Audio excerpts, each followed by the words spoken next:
বাপরে বাপ, ভিড় তো শেষ হয়নি, এত ভিড়। আর বন্ধুরা, শ্রাবণ মাসের তৃতীয় সোমবার আমরা যাচ্ছি শেওড়াফুলি জল আনতে। 5টায় ট্রেন আমাদের। আমরা 4:30টার থেকে স্টেশনে ওয়েট করছি। যা আরামে যাচ্ছি, ট্রেনে উঠে গেছি। যা আমার পিছনে পুলিশগুলো দেখুন, ফার্স্ট ট্রেন তো।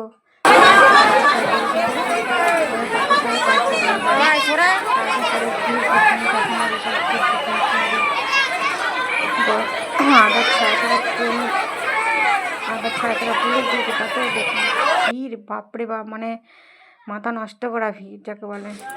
শেওড়াফুলিতে এসে জলের ড্রাম কিনে নিলাম দুজনে। এবার যাব ঘাটে। ঘাটে এসে গেছি, এসে এবার স্নান করতে নামবো। স্নান করে তারপরে জল ডুবিয়ে উঠে যাব। আমি তো স্নান করছি, যেহেতু ক্যামেরা ধরার কেউ ছিল না, সেই জন্য যাই ক্যামেরাটা ধরেছে। যা আর আমি দুজনে গিয়েছিলাম যেহেতু, সেই জন্য ও ক্যামেরাটা ধরেছে, আমি নেমেছি। 3টে ডুব দেবো। 3টে ডুব দেওয়ার পর জল তুলে নেব। জল তুলে ঠাকুরের ধূপ দিয়ে তারপরে আমরা আবার ট্রেনে করে তারকেশ্বর চলে যাবো।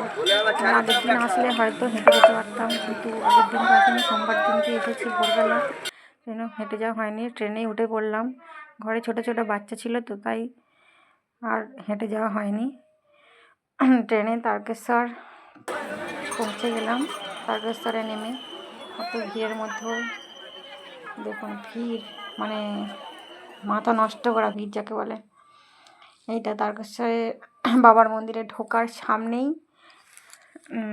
কোনো রকমে ক্যামেরাটা ধরেছি। এটা বাবার পুকুর, লাস্ট পজিশানে। এত ভিড় ঠেলে বেরোনোর মুখে লাস্ট পজিশানে ক্যামেরাটা করেছি। ক্যামেরা করারও পজিশান ছিল না, এত ভিড়। দেখুন ভিড়গুলো শুধু দেখুন। যে কিছু কিছু আচার বিক্রি হচ্ছে এখানে, প্রচুর আচারের দোকান, খেলনার দোকান, আরে বাবার সব প্রসাদের দোকান, প্রচুর প্রচুর ভিড়। স্টেশনে এসে গেছি বাড়ি যাওয়ার জন্য। তারকেশ্বর স্টেশন থেকে আমাদের বাড়িটা জাস্ট 5 মিনিট লাগে। তারকেশ্বর পরের স্টেশনেই আমাদের বাড়ি, কিন্তু 5 মিনিটের জন্য আমাদেরকে প্রায় 3 ঘন্টা ওয়েট করতে হয়েছিল। হাওড়া যাওয়ার দিকে গাড়ি ছিল, কিন্তু ওই দিকে যাওয়া, আমাদের বাড়ির দিকে যাওয়ার কোনো গাড়ি ছিল না। 10 মিনিট ছাড়া ছাড়া ট্রেন দিচ্ছিল। তাও এই যে ভিড়টা দেখছেন, এই ভিড়টা একদমই কম ছিল না। 10 মিনিট ছাড়া ছাড়া ট্রেন দেওয়ার পরেও কম ছিল না। আমরা 2.5 ঘন্টা ওয়েট করেছি। তার মধ্যে না হলেও 2.5 ঘন্টার মধ্যে অন্তত 12 থেকে 14